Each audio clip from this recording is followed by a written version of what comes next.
katika nchi yetu. Bad migao mar obila otimo romo gi komiti mar arita e od bura kane gitwak e weche mag lokruok mowinjore e bad migao no. Romono mano otelie kod ogai mar obila Douglas Kanja nochiwo okenge mag lokruoge michano tim ne obila e pacho ka. Jokanyo manochopo e romo makamano noting'o jakom komiti mar od bura arita Gabriel Tongoyo, apisa mag UNDP, Kakongoyo bende nong'iyo yore mag jiwo tudruok e weche mag chike, sir kod bero ngima mar obila. Tongoyo bende nojiwo sir ne migao margino ma bende owacho nowinjore otimie lokruok duto mondo mi obila oti e lwasi makare. The stakeholders in our reform agenda, and today we have the UNDP, we also have the Parliamentary Security Committee together with us here, so that they can also be able to take them through.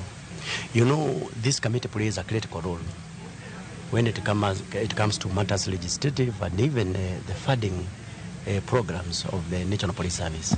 I think the reason why is the National Police Service, we find it very critically important that we also take the committee through as a major stakeholder, as the representatives of the people.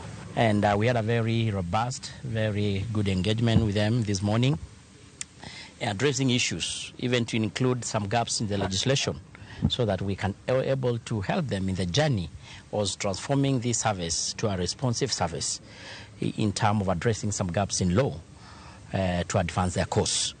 And of course, that is also to include the issue of considering continuous financial support and resource to modernize them, so that they can able to perform their duties well. Erokamano nyakwara Mogi, ma en Ramogi TV, to magi gin weche manyien mag migago. Wakao yweyo mokwongo kapok adhi e yweyo aneno ote